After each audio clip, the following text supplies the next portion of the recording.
inson oilada aql va his tuyg'u orasidagi muvozanatni topa olishi kerak.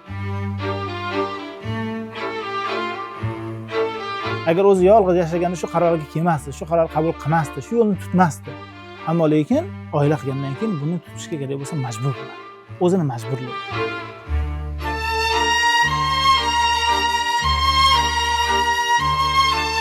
To'yga tayyorgarlik bor, turmushga tayyorgarlik yo'q. Ota-onalar ham shu. Bolam tayyor emas desa, sepini nazorat etgan bo'ladi yoki ishini nazorat etgan bo'ladi. Uni tushunish holatlarini va unga ko'ra uni shu ruhiyatiga taskin beradigan, uni qalbiga orom beradigan xatti-harakatlarni qilish. U misol gap so'z bilan bo'lishi mumkin, u sovg'a salom bilan bo'lishi mumkin, u aylantirib kelish bilan bo'lishi mumkin. Baxtli bo'lib yashash uchun, rohatlanib yashash uchun oila uni albatta o'qib o'rganish lozim bo'ladi.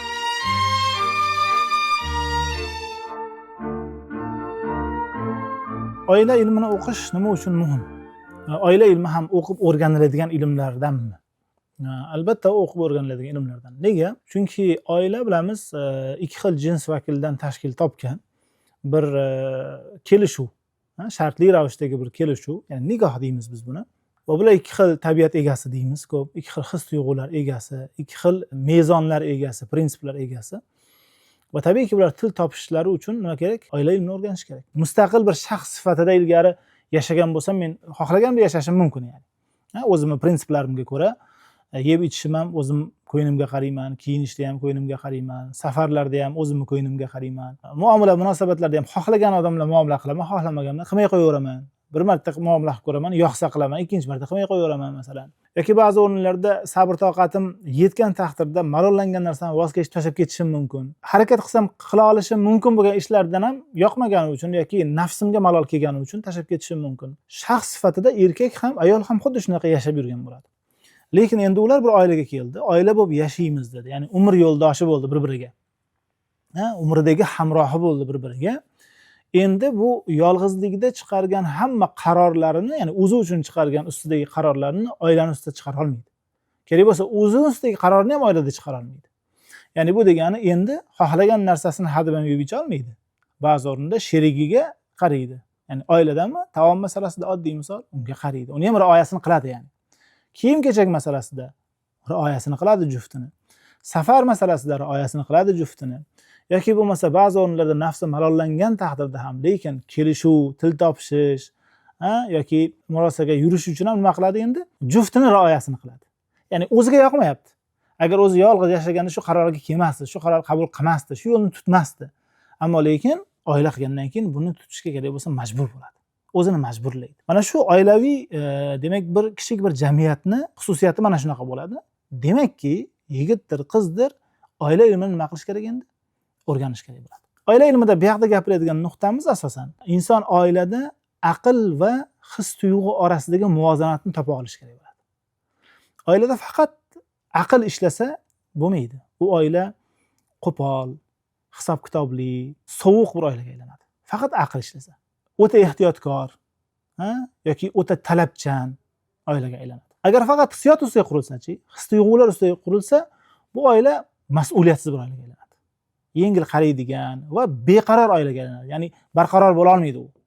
Chunki uni oiladagi o'sha munosabatlari, jufti bilan qilgan munosabati, ya'ni his tuyg'usiga ko'ra bo'lgandan keyin his tuyg'u har doim o'zgarib turadigan narsa. Ya'ni bir pasda bor, bir pasda yo'q u.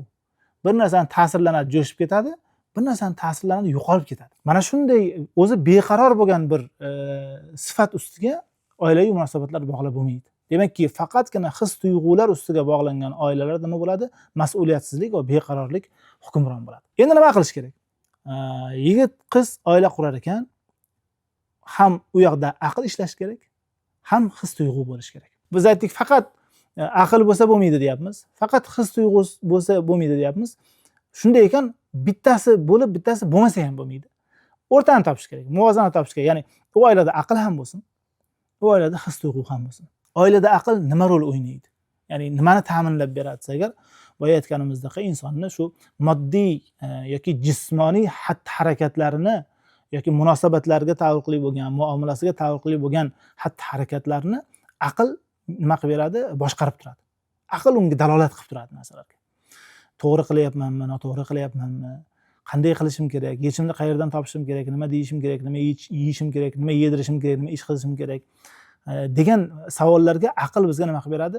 Javob topib beradi. O'qi deydi, o'rgan, eshit, tajriba ol, izlan deydi. Ba'zi o'rinlarda masalan vaziyatlarni baholash uchun bizga yo'l ko'rsatadi. Ya'ni shoshilma deydi, chida deydi, sabr qil deydi. Bular hammasi bizga aqlni dalolati bilan bo'ladi, aqlni undovi bilan bo'ladi. His-tuyg'uchi. His-tuyg'u bizda ruhiy olamimizni, ya'ni ruhiy bog'liqligimizni, qarshi taraf bilan bo'ladigan ruhiy muloqotimizni bir ma'noda nima qiladi? Boshqarib turadi. Ya'ni his-tuyg'ular uni tushunish, empatiya deydimi? Yani uni tushunish holatlarini va unga ko'ra uni shu ruhiyatiga taskin beradigan, uni qalbiga orom beradigan xatti-harakatlarni qilish. U masalan gap so'z bilan bo'lishi mumkin, u sovg'a salom bilan bo'lishi mumkin, u aylantirib kelish bilan bo'lishi mumkin. Oddiy ko'ngil ko'taradigan gaplar bilan bo'lishi mumkin. Mana shu his-tuyg'ular insonning ichki kechinmalariga, ruhiy kechinmalariga taalluqli bo'lgan jihatlarni nazorat qiladi. Oiladagi endi eng katta ish nima desa agar, mana shu aql va hissiyot o'rtasidagi muvozanatni topish bo'ladi. Xo'p, qaysi paytda biz aqlni ishlatamiz? Qaysi payt aqlni ustun qo'yamiz va qaysi payt his-tuyg'ularni hisobga olamiz? Endi bu narsani topish uchun ilm kerak.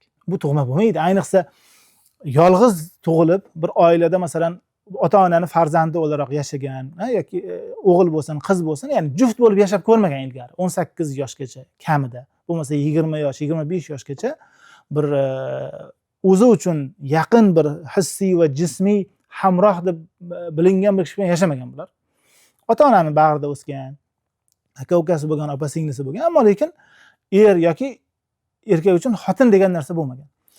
Bular endi bir joyga kelgandan keyin er-xotin degan narsa ular uchun yangilik. Tamoman yangilik. Ya'ni bular ko'z ochib ko'rgani bir-biriga shu jismoniy jihatdan ham, ruhiy jihatdan ham, hissiy jihatdan ham, ya'ni tamomiyla bir-biriga yangilik bo'ldi bular. Lekin bular o'rtaga kelib yana yashab ketish uchun bularda hali nima yo'q? Tajriba yo'q, ilm yo'q, ma'rifat yo'q. Buni o'rganish kerak. Ya'ni o'z-o'zidan paydo bo'lib qolmaydi bu. Juft bo'ldingmi? Bizdagi bir suhbatimizda aytdik-ku, bizdagi eng katta xatolardan biri dedik, to'yga tayyorgarlik bor, turmushga tayyorgarlik yo'q. Bizdagilar o'ylaymizki, to'yga tayyorgarlikni turmushga tayyorgarlik deb biladi. Ota-onalar ham shu. Bolam tayyor emas desaga sepini nazorat etgan bo'ladi yoki ishini nazorat etgan bo'ladi. Lekin uni shu mas'uliyati yoki uni ruhiy holatlarini hisobga ola bilishi, bular haqida umuman o'ylayotgan bo'lmaydi. Ya'ni umuman sal mubolag'a bo'lar, endi aksar holatda o'ylamaydi. Shuning uchun haligi qiz bolani ham e'tibor bergan bo'lsangiz, qachon tayyor deb hisoblaydi. Yoshiga yetdi, pazandaligi qo'ldan keladi, ovqat qilishni biladi, sepi tayyor, bo'ldi, tayyor deb biladi.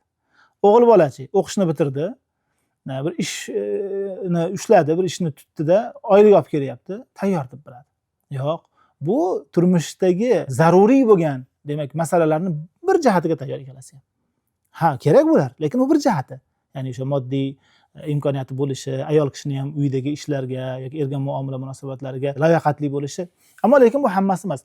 Demakki, lekin hammasi qachon bo'ladi? Yigit ham qiz ham aqliy, ham jismoniy, ham ruhiy jihatdan tayyor bo'lsa, ya'ni to'yintirilsa, o'rgatilsa, undan keyin oilaga tayyor bo'ladi.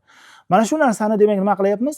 Erkak bilan ayol tashqaridan keldi, endi mana shu narsalarni qisman o'rgandi yoki o'rganmadi, bir-biri bilan kelgan vaqtda, oila bo'lib yashayotgan vaqtda qay darajada o'rgangan bo'lsa, qay darajada bu narsani o'zini ruhan tayyorlagan bo'lsa, tajriba olib boshqalardan ya'ni o'rgangan bo'lsa, shunchalik darajada til topishib ketishi, yashashi osonlashadi. Bu endi nazariy jihatdan tayyorgarlik jihatdan aytdik. Ammo lekin baribir amaliy jihat, amalda til topib ketish masalasi bu oila qurgandan keyin vaqt o'tishi bilan demak yuzaga keladigan narsa bo'ladi. Bu narsani bilish uchun, ya'ni mana shu muvozanatni o'rganish uchun nima kerak? Oila ilmi kerak. Ya'ni oilaga tayyorlanar ekan yigit ham qiz ham aynan nimalarni o'rganish kerakligi haqida bugungi kunda kitoblar bor, bugungi kunda tavsiya qilinib turgan darsliklar bor, kurslar bor. Bularni demak izlanib, o'qib o'rganish lozim bo'ladi. Busiz bo'lmaydi. Ya'ni hech narsa ko'ryapmiz, mana dunyoning o'zida hech narsa ilm ma'rifatsiz bo'lmaydi. Hech narsa. Qaysi nuqtaga bormoqchi bo'lsangiz ham, mana hozir tijorat, hozir sotuv, hozir mana ijtimoiy tarmoqlar masalalari, marketing deyapti. Nima yo'nalishga qarang, bir joyga uni mutaxassisi, shu sohani o'qigan, shu sohada tajriba orttirgan bir mutaxassisga kelib yo'l ko'rsatsa, keyin u tartibga tushadi. Keyin u samara beradi. Unda ishlayotgan kishilar ham keyin undan rohatlanadi. Harakatlaridan rohatlanadi. Hamma narsa shunaqa. Oila ilmi ham xuddi shunaqa. Ha, til topisharsiz, baqirarsiz, chaqirarsiz, arazlarsiz, vaqt o'tib ko'nikarsiz. Lekin u degani sizga rohatlanib yashashingizga, baxtli bo'lib yashashingizga yetarli degani emas. Baxtli bo'lib yashashingiz uchun, rohatlanib yashashingiz uchun oila ilmini albatta o'qib o'rganishingiz lozim bo'ladi.